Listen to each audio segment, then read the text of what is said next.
think I might be able to help with a Pam dilemma. You've come a long way since Frank the Tank, and we don't want him coming back now, do we? The local big time show. Super duper! That's nice! Oh yeah, local big time show back. And I don't know if you saw, did you see the top 10 plays today, Jesse? No.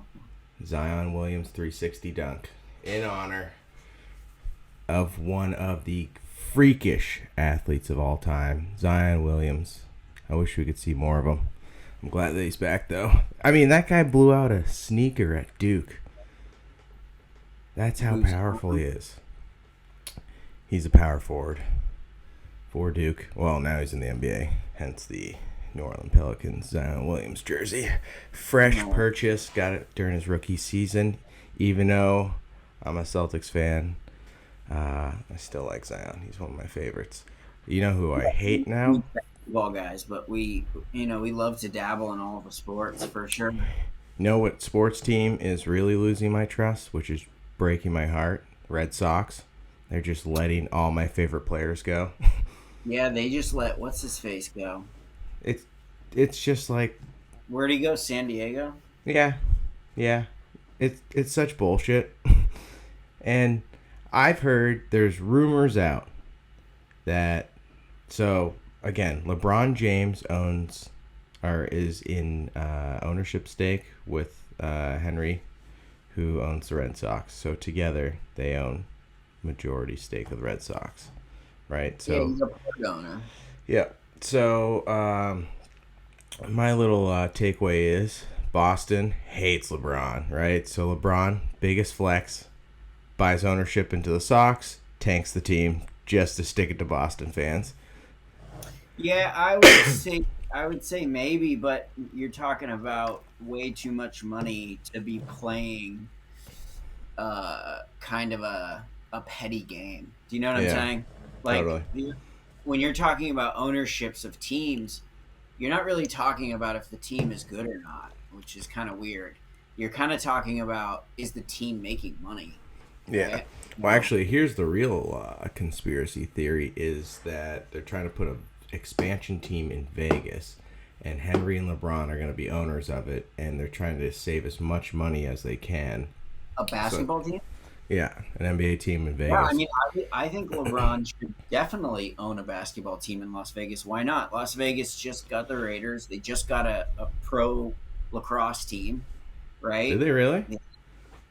Yeah, the NLL, the Desert Dogs. That's a sick name. Yeah, it's an NLL team for everybody who doesn't know. It's indoor lacrosse, and Wayno is part owner. Wayne Gretzky's part owner. Yep, Gretzky, Dustin Johnson, they're all part owners. That's in that awesome. team. So Vegas is a very. It's the hottest city right now. They don't have a baseball team. There's talks they're trying to get all the major sports there. Yeah, they just got a hockey team. They don't have a basketball team. Just got an NFL team. Yeah. And do you remember we were there when they were building the stadium? How cool it was? I'm on Instagram Live on my channel, my floorball channel. Yeah. And they should put a floorball team in Las Vegas. Wouldn't that be cool if there was a professional floorball team here in the United States? Absolutely. Yeah. I would definitely put it in Vegas. For sure. Yeah. Fuck yeah. Vegas is natural. They just naturally are going to attract people because of the Vegas. And then you're going to have you're always going to have fans. And you'll always probably sell out. Absolutely. But do you remember when we were there, when they were building the stadium? Do I remember? Yeah, the Las Vegas Raiders stadium. Do you remember that Death Star looking? That might be the coolest stadium I've ever experienced. Yeah. I mean, granted, my knowledge of stadiums is pretty limited. It's mostly just Patriots, Sox, TD Garden, and then like a couple minor league teams. Well, the new stadiums now are what I call the spaceship stadium, right? So like all the new stadiums, starting with Mercedes in Atlanta, and then you got LA, you got Vegas, right? All of the brand new stadiums that are getting built, they're now turning into something It's totally like a theme park. Yeah, they're like theme parks now with like, LA Live with the Staples They've Center, and you got they've restaurants. Have you seen SoFi Stadium? No, I haven't been in it yet, but That they thing say, looks like it's yeah, they say crazy. It's just like Disneyland for sports. Pretty good. So that's the rumor, is that they're saving capital from the Sox, because the Sox have like one of the biggest payrolls in Major League Baseball. So, and they get a luxury tax because they're over the salary cap. right. So they're trying to cut costs, lower the payroll. Team's just gonna suck for like 4 years. Yeah, I mean they're gonna have to rebuild it. Oh, it's painful. It's so sad, especially when you're Have you paying. been watching any of No, not since USA got out. I've been keeping tabs, but not really. Yesterday was like one of the craziest days for games. Brazil got knocked out. Argentina almost got knocked out. Yeah, PKs. Croatia. Brazil got knocked out by Croatia. Yeah, I know, that's pretty crazy. You've got some teams in it now that aren't generally there. You have Morocco. It's been a wild World Cup. Like it's, and I think my theory is it's because all the dominant teams, they're aged, kind of past their prime, and you have this new wave of young guys like Morocco, USA, like all these inexperienced, really like playing in like top leagues. Yeah, that's like what the commentators are saying. Is like, so you have that mixed batch. So you have the guys that just kind of get worn out. They don't have the same speed, but they're once dominant. They're aged, and they're playing in this World Cup. When then you feed it with like just some young speedsters that are competing, that just outwork. Yeah, well, and because the tournament is every 4 years, I feel like the cycles are different, right? Exactly. So the teams that are normally good, like you were saying, the commentators were saying, the teams that are normally good, all those teams are older. And the teams that are like fresh and young and new, they're all like young teams. So what you're seeing, hungry. Yeah, you're seeing like this blend between two different types of teams. It's pretty cool. Yeah, I'm excited. The next World Cup, once like, it's gonna be so sad to see like Cristiano Ronaldo not be there. Messi probably won't be there. But like the next cycle, it's gonna be wild, because you'll have the experience of these young guys that are gonna like, it's gonna like nurture over time, and then you're gonna have a fresh wave of just some young stud Argentina, like 19-year-old who just rips. Well, like Netherlands, that whole team is young.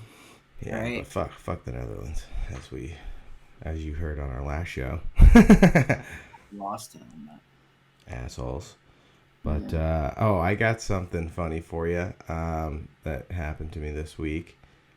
So obviously when we post stuff, trying to generate hashtags, and you know how we have our toy segment, right? And the hardest part about generating hashtags is you kind of have to like think. You have to think it out, like what would be a good hashtag. So in my head, I'm like brainstorming. I'm like, all right, toys. Like, they're not for kids. Because I'm like, all right, what target audience do you want to hit, right? And I'm like, all right, we're adults. So I start typing in like hashtag adult toys. Like, totally thinking like comic books and retro. It's just like dicks and vibrant. Oh, God. I was like, fuck. There's a huge difference between adult toys and toys for adults. The label is very similar. Holy, talk about a typo. Two very, very different topics. It's like when, toy or toys for adults. Yeah. We were getting a lot of love for some real BDMS people. A bunch of weirdos. Just a bunch of gothic weirdos.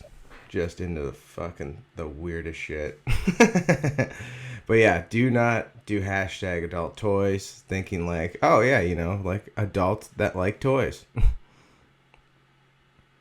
That's not going to be the case. That's almost as good as in The Office when Michael Scott tries to think of the username. Little kid lover. That way people will know exactly where my priorities are at. So, obviously, December is the time for gatherings, right?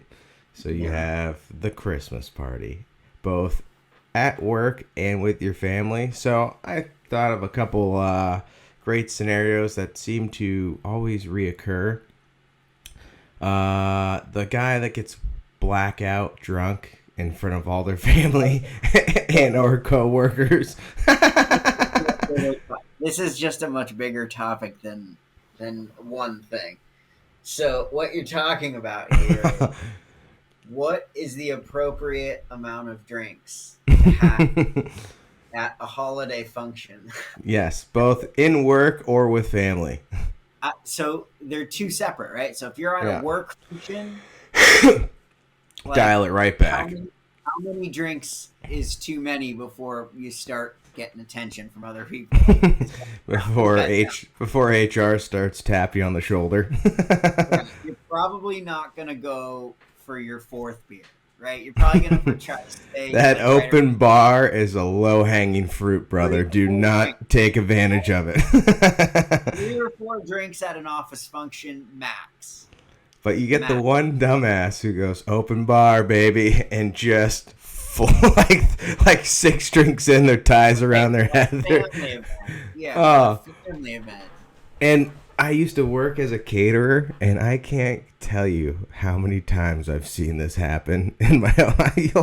Like, I'll see a guy leaving the function. He's got a half-button T-shirt. It's like hanging off his arm. His tie's like around his neck, and he's just covered in sweat, stumbling. Like they have a DJ, but that's just supposed to be background music. That doesn't mean you go to the dance floor shit-faced.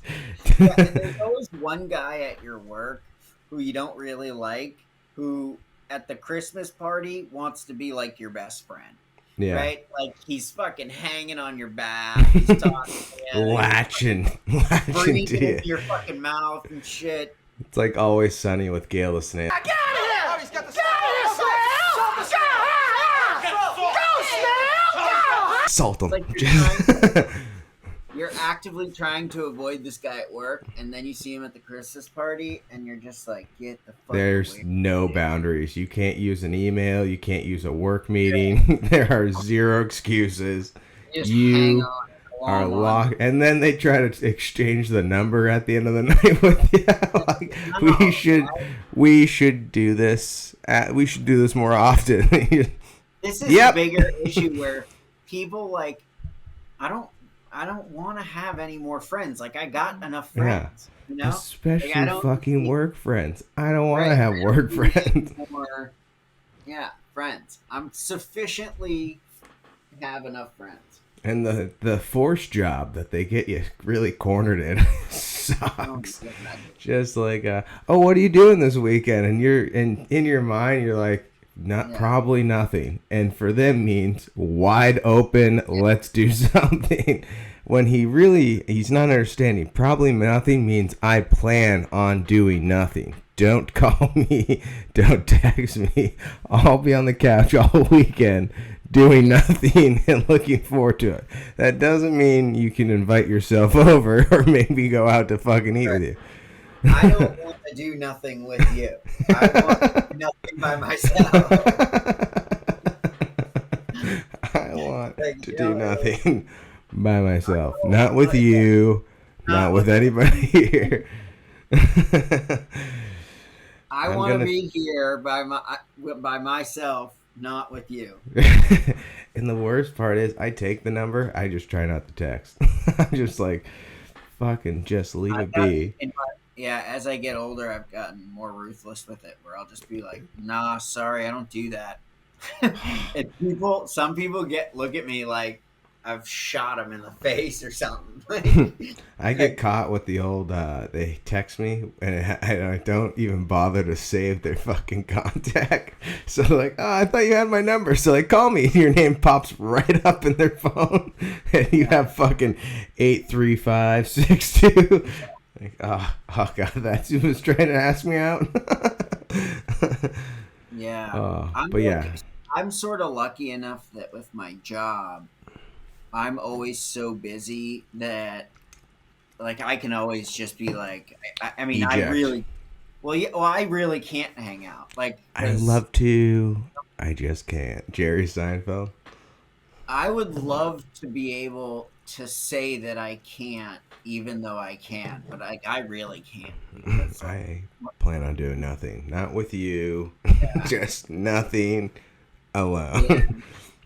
And then my favorite. And when you work in the entertainment business, like you're just consistently On your feet. Yeah, you're always on, and like you can't really go out to coffee with people. You can't really make plans. You can't really because you don't know what like somebody may need some. You know what I mean? Yeah. So you can't really make any plans. Like I had somebody recently who was like, "Hey, want to like go get coffee and talk about writing and stuff." I'm just like, I would love to do that, but like I literally can't. Like I'm on 24/7. Yeah, that's nice. I could like right now, right now I could get a text and I would have to leave. It's like a firefighter jumping into action. Well, I mean, if somebody is asking for something and they need it like pretty much right then you kind of got to go and do it. It's it's like somebody's like, "Hey, I need a case of water." It's like it doesn't really help them to get it tomorrow. Yeah. Yeah. I work on Mondays. Today's Sunday. You kind of got to get up and go get a case of water. Newman doesn't. Yeah. I'll get it to you Monday. It's not as like extreme as a firefighter. It's not like that. I'm not like rushing up to go get it, but like I got to get it within a few hours. You know what I mean? Like, yeah. Newman doesn't work when it rains out. Neither rain, no sleet. It's the right one. Well, I've just stopped making plans, right? Like in the beginning, when I first started working in this business, I would do things. I would make plans all the time. And what would happen is halfway through, like I was at Shannon's brother's baseball game, and like it's the third inning, we're having a great time, and I get a phone call, "Hey, you need to come in. We dropped a guy." Like I literally have to be like, it's not like a heart attack. It's not like rushing, but like I kind of got to get there in next few hours, right? Like, I gotta go. Yeah. So I had to get up and go. So like now I just don't make the plans. Yeah, that makes sense. Because it's like silly. Yeah. Now, family Christmas party. I usually tend to kind of let the governor off that one. Just depends on where you're from exactly too. Cause, and you really have to like feel the temperature of the party, right? Because like the family Christmas party always starts out very formal. That meme you sent me of the Michael Scott where he goes slams his four shut, says let's do another my family members at my niece's birthday party. Yeah. But like here's the thing, like the family Christmas party is like a living being. It evolves over time. So like in the beginning of the party, everybody arrives. They're very formal. They're looking nice. They have their dishes they brought, right? Everybody's giving hugs. Okay? Hey, it's so great to see you. Haven't seen you. Real catch-ups. Yeah, like, everybody's together, like, maybe having a few chips and dips, sitting on the couch. But over time, people start drinking, right? Like that party can end up in an all-out screaming. And a war quick. Two family members are holding other family members. Like separations are happening. People are storming out, slamming the door. Just never contacting each other again. They're screaming at the TV because the fucking game, they're losing the game. Did I tell you that I saw, like, this was during Thanksgiving, I was like, how to talk to your family about difficult news topics? Like, there's people who are just taking, like, politics to heart. But here's the thing. I think it's come full circle. I think it's become such a cliche now to get into a political fight with your family member that it's almost embarrassing now if you do. Do you see what I'm saying? Like in the beginning, family members were going at it, and everybody like the lines were being drawn. Yeah, it was all over the internet. But like now, it's almost childish and like petty to be getting into arguments. Like, you know what I'm saying? It's like it's made fun of itself so much now that like it's so you're stupid. kind of a little bitch if you do that. Yeah. I don't know. There's some pretty good YouTube clips out there, just full fights, like just people being separate. There's a billion people on the earth. Somebody's getting into a fight. And you hear too from these people that are so people to go around to get they're so petty too. They're like, well, I don't really do. You like my favorite was, have you seen the one where the kid flips the table? He's like, if you act like, the dad's standing up and he's like, if you act like this, you can't be in the family. And the kid's like, so I'm not in the family. And he's like, if you're going to act this behavior, yeah, you're out of this family. And he goes, and he looks around and he flips the table. And then the dad picks up the turkey and throws the turkey at the kid. Meanwhile, you got like uncles and family members immediately like jump up out of their seats and start like spreading because like there's food flying everywhere. There's projectiles coming from all different angles. You got cousins trying to protect grandparents, like, shielding the elder. Well, this dude is having a fucking freak out. The best part about the video, Sam, is you have no idea what it was about. What caused? It starts with the dad who's pulling me up saying, you're out of this family. You know the best part is, the instant reaction of the person who had the balls to pull the phone up. He goes, oh, something's going to happen here. Like, that's the best part. The kid realizes that like his brother or his cousin or something is filming it, and then he has like a double freak out. Yeah. You got to see the video. It's like one of my... I feel bad for the family. I mean, it was an all-out disaster. I love the fact that someone had... You don't even know what they're fighting about. Someone had the foresight to grab their phone and start filming because they go, oh, there's about to be a situation here. I have no idea what this fight is about. No idea what escalated. Here for it. My favorite, I always get stuck with you're just being nice. Like, you're just saying, like, the other thing too, like with the just being nice, like, you ask people how your day goes. Don't tell me it's fucking awful. Don't go into a whole story. I don't care. I'm just trying to be nice, saying how's your day, move on. Like, even recognize pleasantry and don't take it too far, right? Yeah. Like, recognize this is a 5-second situation, not a 5-minute. Yeah.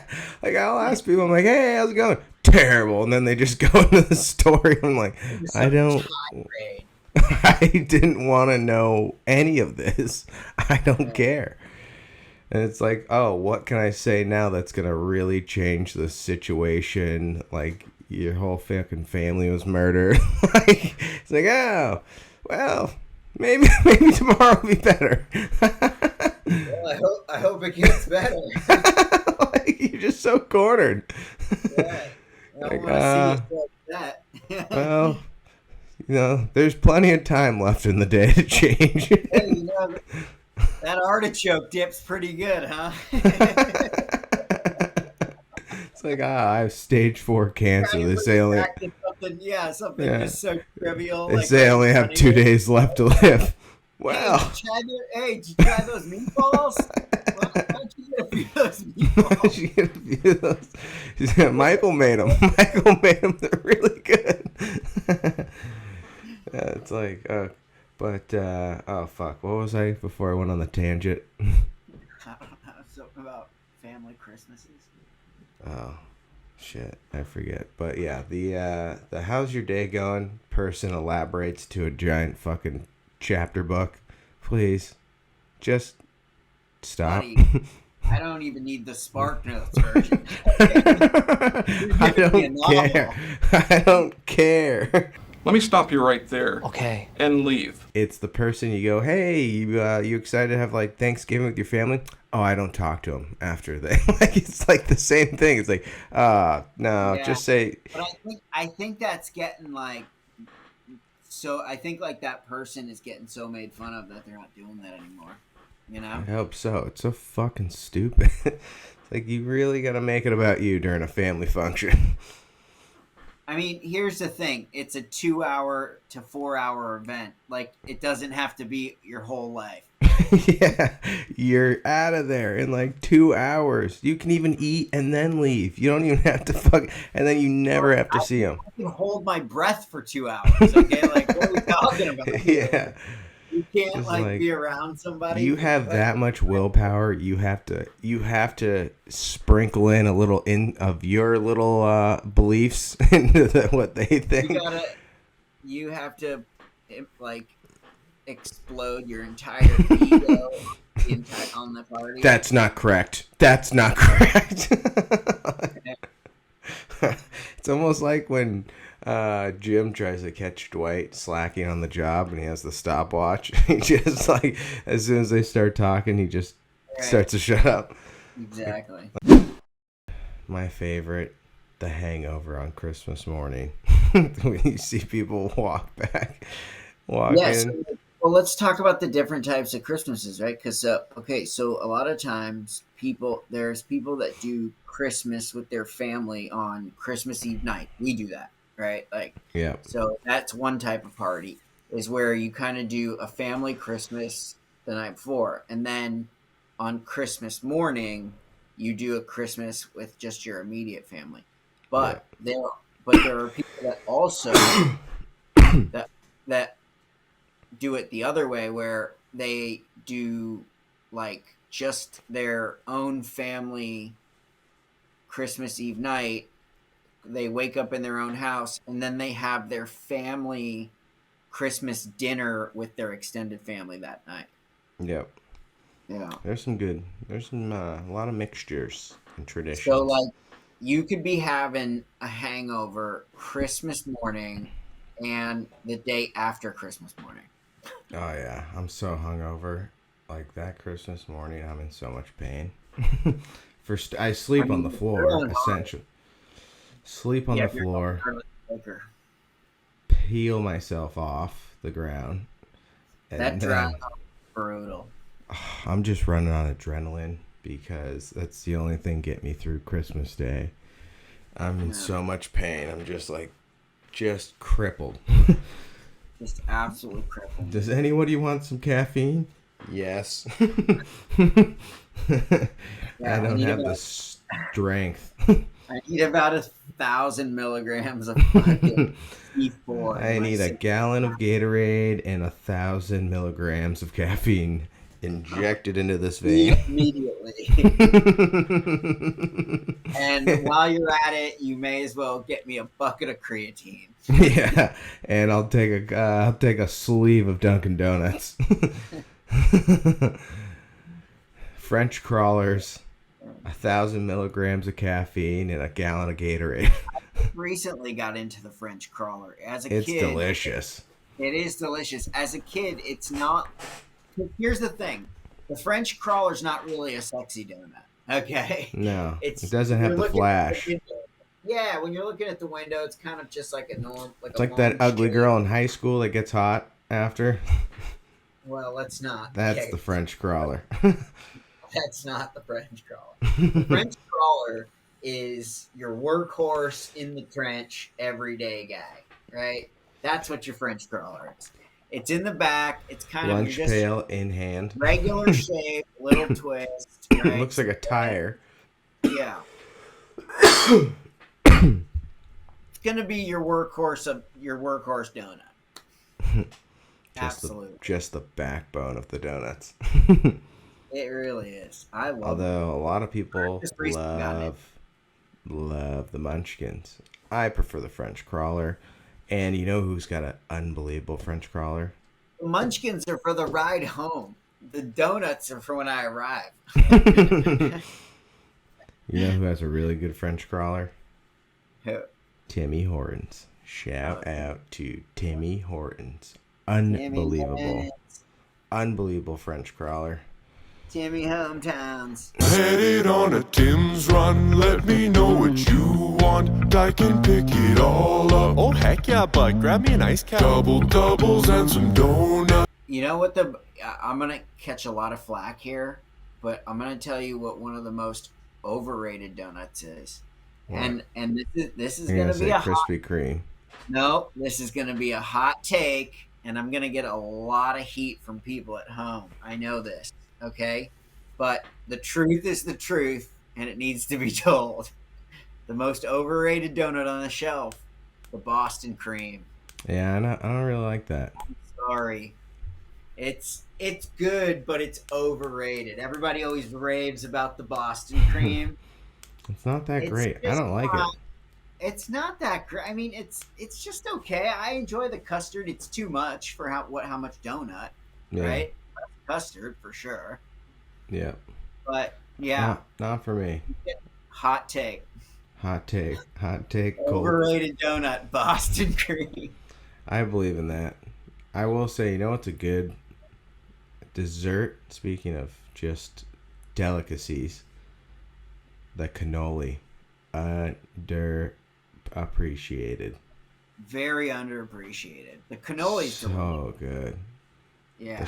The shell that it's made in, the frosting that's in there, it's ricotta cheese. Who would have thought ricotta cheese?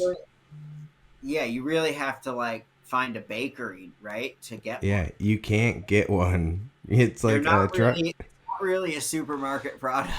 No, it is not. And you got to know a guy. You got to know a spot. You got to know a spot that makes them. All right. It's word of mouth. Whereas the Eclair has made it into the supermarket just fine. Has made it into mainstream. Has made it into mainstream, right?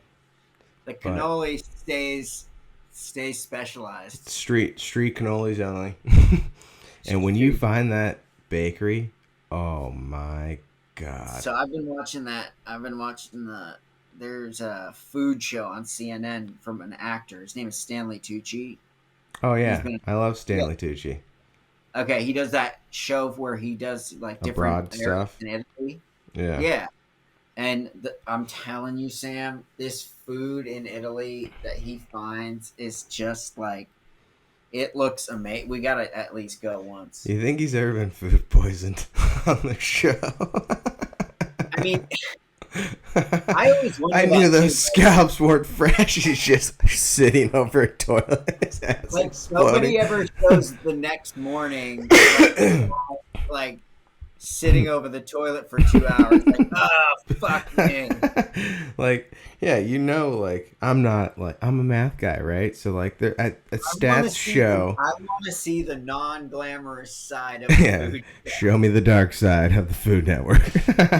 I want to see the side where the guy's over the bucket just hucking up puddle. It's just black tar throw up. Hucking up cuttlefish risotto just because it can't take it. They don't show any of those things. Yeah, they only show you the good stuff, and I'm just a stats guy. If you do it enough times, everyone's had a little suspect meal that's caused some stomach problems. Fuck them up, yeah. Like Bourdain would go to those fucking places in the middle of nowhere. Oh my God. The thing about Bourdain is like flies flying around the meat. He would go anywhere. He would eat anything. Like imagine he must have just had to coat his stomach with like 3 inches of Pepto. No, we've gone over this segment of I know, but it's Bourdain's stomach. It's like the lockjaws, just like his stomach acid must like melt metal. Like you put it down there. Like those brand new viral videos that just came out like in the last 2 years where it's like a steel bin where these like claws are moving like this. Just like eats everything. Like motorcycles. Just that's like Bourdain's. the little hands that like kind of move it through. Exactly. that guy throwing though. in But like, TVs, fucking, I can't even make it out of a Taco Bell. This guy's going through the depths of like some like tribe that has meat that's been sitting out. Culture, but there are some places where the food isn't regulated. We all know that. Oh my god! Like, you see the meat? There's like been out in the speeding hot sun, not on ice, flies hovering around it, and this guy's gonna just eat it raw. Yeah, I mean, and they do it too. Yeah. It's so fucked. He must have like 3 inches of Pepto. Like, what do you think behind the scenes, what is he bringing? I want to see the outtakes. I want to see the cameraman who's new to the job who had the tap water. Because there's some casualties on that crew. I think there even was a few episodes of Bourdain where just sweating. where he'll be like, the next day they don't film and they show him and he's like, I'm not feeling that well. But I don't know if it's usually because of the food or if it's because, like, sometimes in these places Eddie goes, he gets like sick, like just from a virus.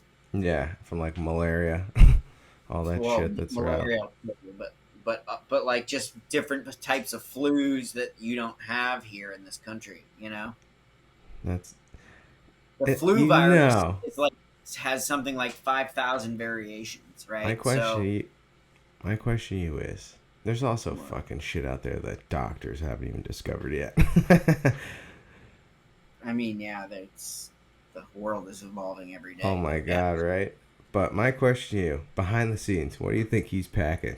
Like an Advil? There's no way. He's gotta come like Bourdain when he was going on these trips. He's like, he's packing like a Tums, but like extra strength, right? So it's basically like a chalk stick for your for like a teacher.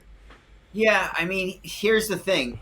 At that point, it's one of these things where you're looking at it like it's kind of funny, but at that point, he had been a chef before he did the show. He had been a chef for like 15, 20 years, right? Yeah, and a world-class chef, which is crazy. Yeah, exactly, like a world-class chef. So fucking Bobby Flay, who's just deep frying wings, or who's the guy with the fucking frayed gold tips there? What the fuck, Flavortown?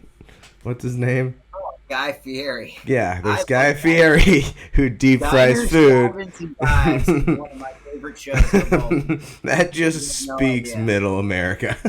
You have no idea. There's Anthony Bourdain who cooks up gourmet food, and then there's Chef Guy Fieri who deep fries French fries. There was like a 3.5 to 4 month stint where I couldn't find work. And I was sitting in a hotel room and I was watching episode after episode of Diners, Drive-Ins, and Dives, right? Because there's like 1 million episodes of it. Okay? And I loved the show so much that I then went and wrote a pilot about a guy trying to make his own show. Food USA, baby. Food USA. Yeah. It did really well in the festival circuit. Is there anybody who has a better job? I told you about Portland, right? That's right. Let's go. All 3 scripts.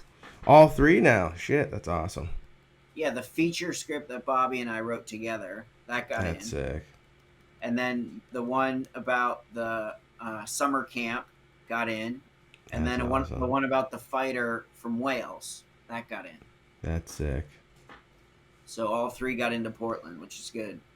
Is there anybody who has a better job than Guy Fieri? No, I mean, that's the life. I think he's at like peak happiness. Like the way his face lights up when he's eating like a deep fried sandwich.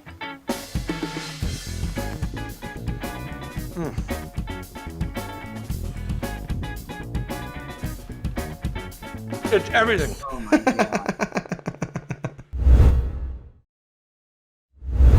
We are big fans of this company. We've done a ton of their products. I have with me right now a Reese's peanut butter cup with peanut butter puffs in there. Oh, interesting. They put Let's puffs go. on. Yep. Okay. Peanut butter puffs.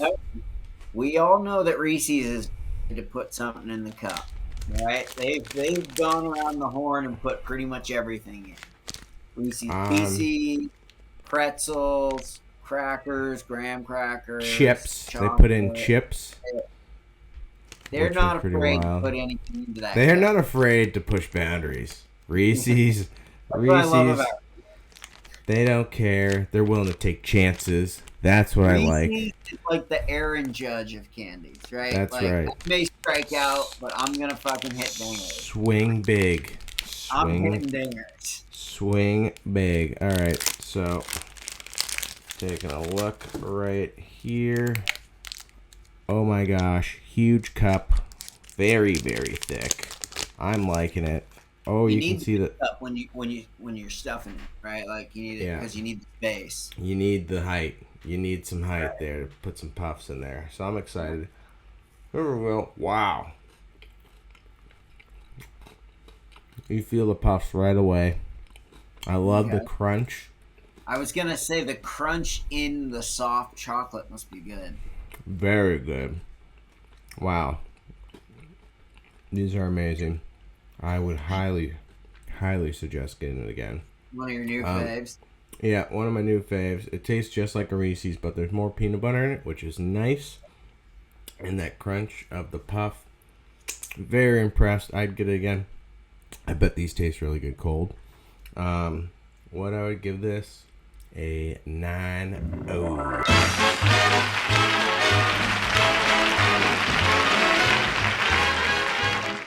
I got a candy. I went to Walmart and they're doing all these like variations, right? Yeah. So this is Sour Patch Kids Coal. Oh, I saw this. That's awesome. And they're black raspberry flavored. So I love Sour Patch Kids. I think it's fun because it's like coal in your stocking. That's awesome. Oh wow, they're smaller than I expected. Oh wow, that's pretty wild. Yeah. It's about half the size of a normal Sour Patch. So like 2 of them would equal 1 Sour Patch Kid.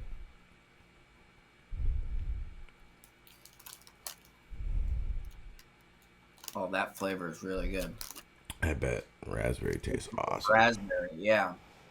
It's definitely solid raspberry. It tastes like your normal Sour Patch Kid, which I absolutely love. It's amazing. I really like that black raspberry flavor. Is there anything better than Sour Patch? Putting something in that, because you can't just make beer like that. A 9.3.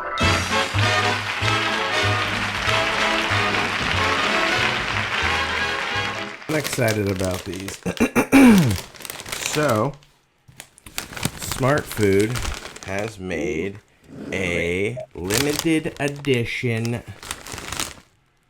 Christmas Smart Food popcorn. And it tastes like Mary Berry popcorn mix. Captain Crunch mixed berry. Captain Crunch Smart Food. Yeah.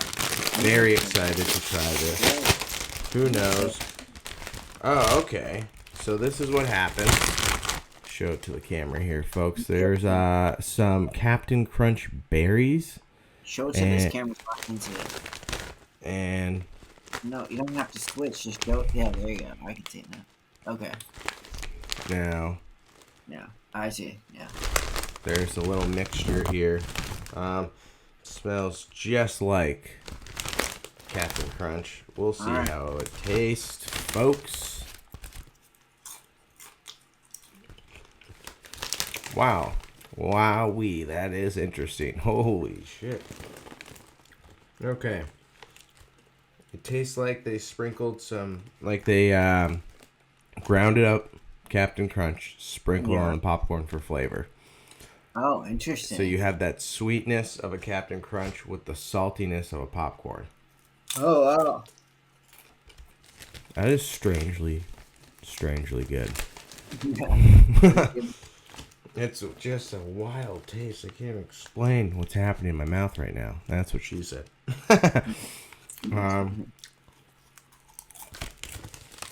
I give it an 8.7.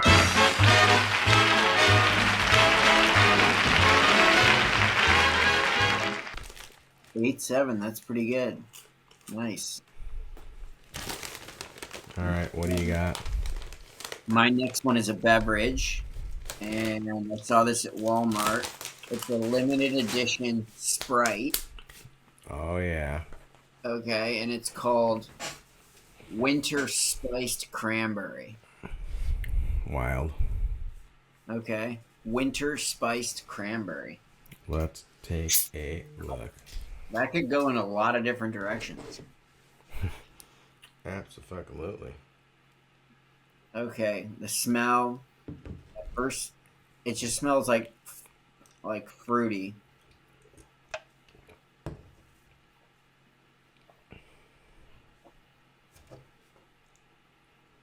Wow, that is dangerous. That is super refreshing. Is it really?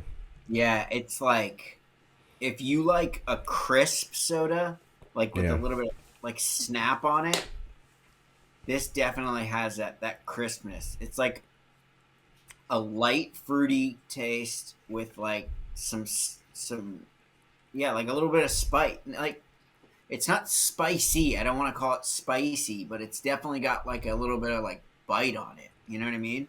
Yeah. Absolutely. It's like really refreshing. What are you gonna give her? I love it. I'm gonna give it a 9.2.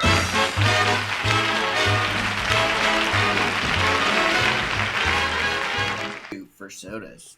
Wow, that's pretty high. Yeah, I think it's really good. Pretty high. All right, baby. I'm up. Pringles hitting you with the wavy. So you know how normal Pringles are just smooth? Very smooth. These have like a wavy, like a Ruffles. Sharp white cheddar. Very excited to try these. Shout out to Pringles. I'm always interested in the white cheddar or the sharp cheddar flavor because it's different than your regular cheddar. It's a mix-up. I like a Parmesan, though. I mean, Parmesan's always solid. Wow. I feel about the wavies. Look at the wave, baby. Look at that. That's a nice little wave there. How you do? Are you a Ruffles guy? I'll mix it in with a dip. A dip can really is a top 5 chip. Yeah, plus a dip can really just like pick up the slack when the chip's not coming through. The Ruffle is really great for the dip because it holds good dip. Yeah, I'm not an engineer, but these waves would definitely hold some dip more than a flat chip, just like tread on a tire. Well, the normal Pringle is going to break in an onion dip for sure. Yeah, there's nothing. Are you telling me that wavy is going to hold up? You really do. You need like a thick chip too because it holds up when you go in for the scoop versus like a thin Lay's. We all know that the thickness of the chip is a huge determining factor on the dip. Yeah, nothing worse. The strength to weight ratio, my friend. You need some good engineering. Like, when they do that like stress test, you need to stress test chips before dip stress test. I need a chip that's extremely light but extremely strong. Extremely strong. Can you make that? The Pringles wavy. Use your MIT degree. Your whole MIT has created $400,000 MIT degree to just. This is your titanium of potato chips. That's your calling with your engineer degree. I actually designed chips and chips that can withhold dip. Play something. This is gonna be your top flight chip. Okay. TF. Lightweight, top flight. high strength. Low minimum drag. You got an artichoke dip over there? No problem. French onion, you'll be just fine with any chip, but you got a buffalo. Get out of here. Buffalo, This is the French chip onions that's like soup to my chip.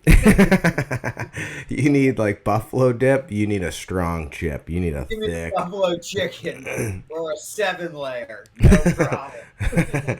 just plowing through. Oh yeah. The sharp cheddar, it's changing my taste in all cheeses right now. Like Wow, it? well done. Well done, Pringles. Tastes just like a Pringle. But if you were to have like Pringle taste on a Ruffles chip. Okay. And the sharp cheddar, very good. I wonder how long they aged it.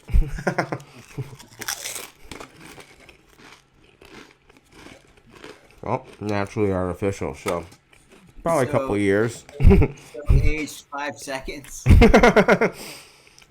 It got aged when I opened the can and the air. Yeah. And the air kissed it. What are you gonna get? You know, for score? Oh, I'd say number one's gonna be my French onion, but this could be in the top 10 wheelhouse. That's pretty good.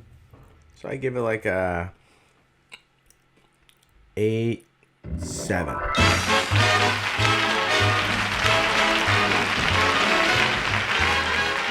All right, so the first toy I got is an action figure. I got it at a variety store. It's really funny. It's called the Crazy Cat Lady action figure. That's awesome. She's got like what, 6 cats right there. It says it comes with 6 cats on the box, and there are the cats in there. And she also has a cat in her pocket, and she has a cat around her neck. Jesus. Crazy Cat Lady. Crazy. Probably the best action figure I've ever seen. Some of the stuff on the back here. Here's the Crazy Cat Lady action figure. Read the stats. You want to take the quiz and see if you are? Yes. Here's the quiz. Show me the quiz first. Let me see what this quiz looks like on the back. Oh, God. A little questionnaire. Oh, I love the cat hanging out the window. Yeah. The trash can. Take the quiz and see if you find out if you're a crazy cat person. You ready? Do you get excited when you hear a can opener? No. Do you think cats are smarter than people? No. Do you spend more on doctor bills for your cats than for yourself?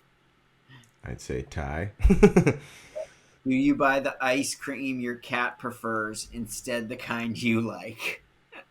That's pretty bad. I would buy the cat at the ice cream. I'm not a big fan of ice cream. Can you tell your cats apart by the roughness of their tongues? That's weird. I'm not making out with our cat. Do you own more than one piece of clothing with a cat on it? No. Do you? No. Do you have a website devoted to cats? Yeah, it's called Pornhub. And my favorite, do you buy more than one kind of cat food because a few of your cats are picky eaters? Well, we have one cat and he has 2 different types. Yeah, Dad does that from our cat. Crazy Cat Lady action figure. Pretty solid, right? Yeah. Pretty solid purchase. On the back it says, not a toy. That's fun. It's a lifestyle. Okay. What else you got? I have the Back to the Future 3 DeLorean. That's sick. That's sick. Hot Wheels Special Edition Mattel. Where'd you find that? Same store. Target? Oh, the thrift store? Thrift store. There's so many thrift stores in Atlanta, huh? Yeah. The next one is the Teenage Mutant Ninja Turtles Party Wagon. That's sick.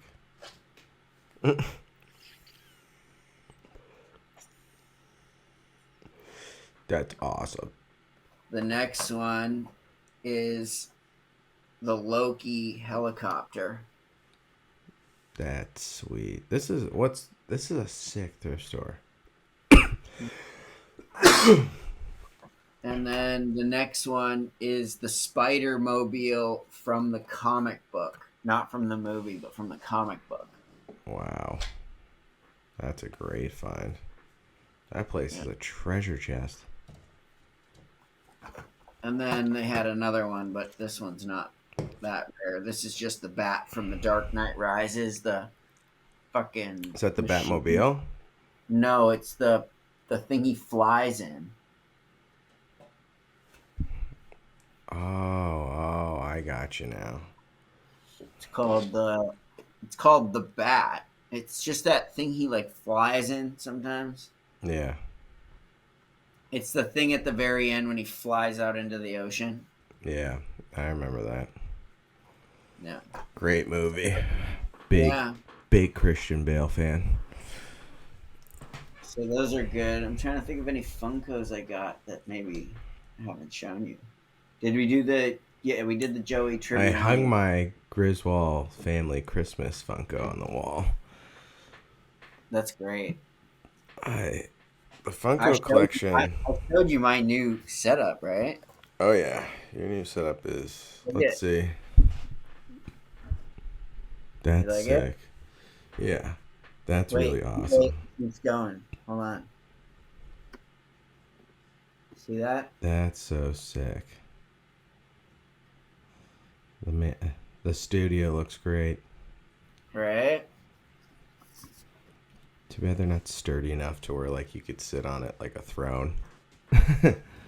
Well, each of those tables, here's the hack, right? The hack is that each one of those tables that you saw there is a $14 table that I got at Target. They sell them in the back. They're these tiny little, just like, they look like almost like half of a coffee table.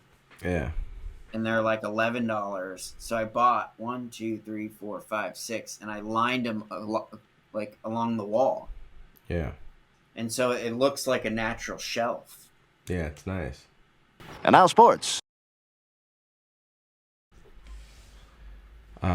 So Baker Mayfield.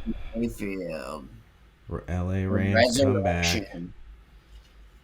What do you think happens if he starts playing good? I love it. He's a gunslinger. He's a cowboy. Shoot first, ask questions later. Sean McVay loves him. Yeah. What do you think happens if he starts crushing it? Do you think they just let Matty Stafford go? I think Stafford may retire after this year. I think he's banged up. I mean, his elbow's messed up. Right, and he won the Super Bowl. Yeah, and he had really like has nothing one left. of the best careers you could ever have in a terrible team. I mean, yeah, those years in Detroit, you felt bad because he had no one, and he still made like such a huge difference. Just like throwing tutty after touchdown, you were like felt and so bad. Sacrificing the bot. He played through so many injuries for a team that's like 2-6. like guys playing with like a lacerated kidney. Your record's 2-11. It's terrible. You feel terrible for him. It's so sad. No, I'm glad I'm glad he got his Super Bowl, and Now, are you gonna watch the Army Navy game today? Yeah, I think so. Right? What time is that? Noon? No, I think it's late. They do like end of the night. Oh. It's usually like NBC's primetime game. Yeah, I mean here's the thing. I don't want to be an asshole. I love the tradition, and I love the Army and the Navy, and I'm pro military. We're very, very pro military. Very pro. Rock, flag, and eagle. Okay. So I just want to say that before what I'm about to say. We are very, very pro military. Okay. It's all running. It's just a game of it's a game of inches. It's like fighting for 6 inches at a time. It's like in youth football when they only have the run plays and you don't pass it in like 3rd grade, where it's just only running. Yeah. And if you're we don't really have wide receivers. We just have tight ends. And it's a remember youth football? We had a wishbone formation. You had a fullback. You ran a fullback, 3 running backs, and then a 2 tight end set. Running back, yeah. I was in that, a 2 tight end set, 3 running backs, 1 fullback. It was just sweeps and just power eye. Slams and powers and dives. And oh, God. Imagine being our parents having to just watch that game for like just an hour. Full-blown CTE every play. Every play, run. CTE every play. Run. And that's the Navy game. Yeah. I actually like it just because I just love the tradition. I love and I love that the some years are a little bit tougher to watch than others. Some years it's like the Macy's Day Parade for me. I'm not loving every single float in the parade, but I just like watching it and having it on. Yeah. I love the tradition at the end. I love the tradition in the beginning with like both sides. I love all the cadets in the stands jumping up and down and shit, doing all the push-ups. I think those it's great. schools are awesome. Very pro Navy, very pro Army, very pro Air Force. Not as much it's just which wishbone offense can really dominate that day. Which other line can dominate the other. Yeah, it's like it's not going to come down to receivers or defensive schemes. It's which power eye can beat the other power eye in the trenches. Trench warfare. And then bowl season right after that. Do you like bowl season? I think it's a joke. I'm excited for the 10-team tournament. 12. Yeah, but I think it's going to end up being 10. Oh, is that what they said? I'm not sure, but I think 10 is a better fit. Because they said 2024, they're expanding it. Yeah. Oh, no, you're right. Yeah, 12 actually is better. 12. Because then you can go 8 and 10, 4. I think they said 12. They're going to... 2020. It has to be 12 because of the way it would work. Well, you'd have buys if you had 10. Well, the top 4 teams would get a bye. So they've teams 5 through 12 would play each other for a spot in the quarterfinals. I guess what they said is all the conference champions get a bid, and then it goes like at large. Wait, let's read it because they just came out with it. And with 12 teams, that's fucking wide open for everybody. Yeah. 12 teams means even a team that like a UCF could get in. All right, let's read the rules.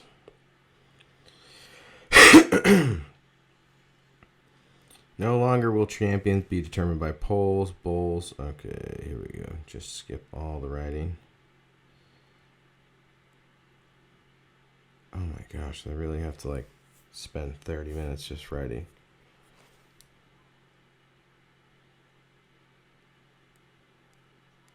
All right, ESPN.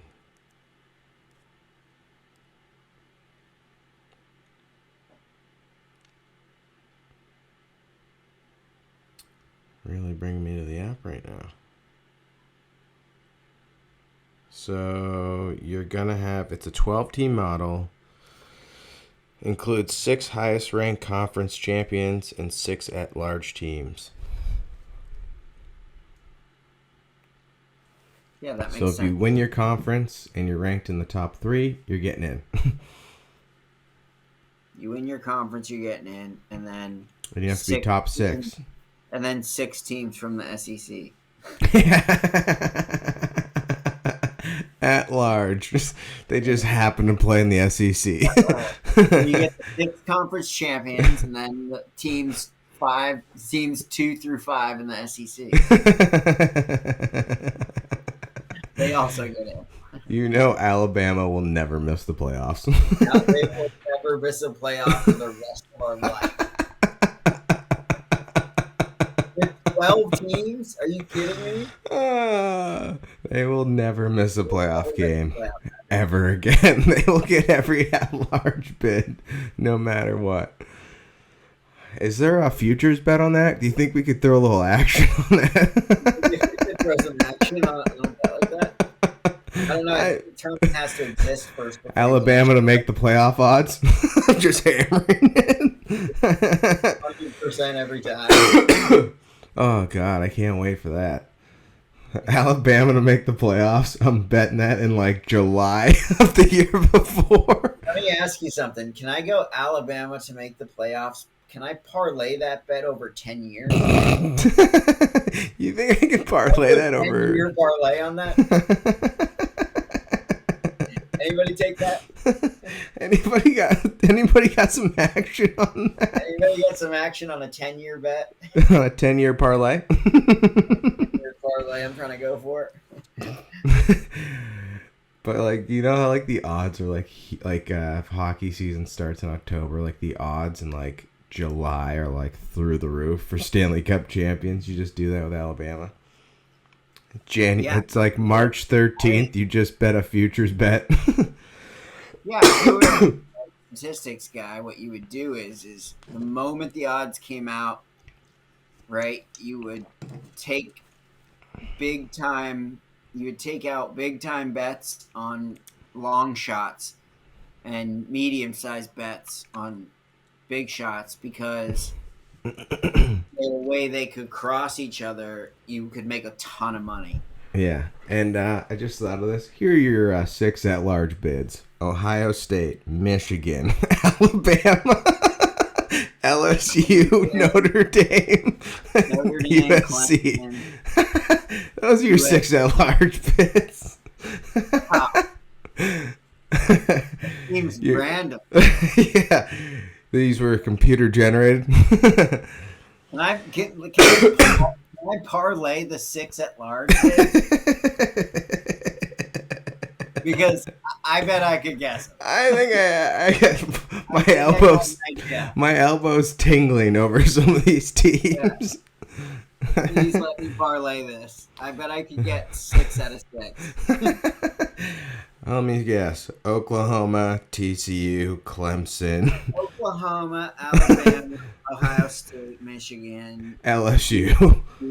LSU, Clemson. Oh, wow. Oh, well, that was really random. That seems pretty random to me. No. We got teams from all over the area. That's going to be the fall. That's going to be the spin zone we didn't target one specific area. We got teams from all over. Oh, so USC, Clemson, all the teams that you've basically forced into the Final Four every year. Yeah. Just high step over the undefeateds. Yeah. Well, for all of us here at Channel 4 News, I'm Ron Burgundy. You stay classy, San Diego. And thanks for stopping by.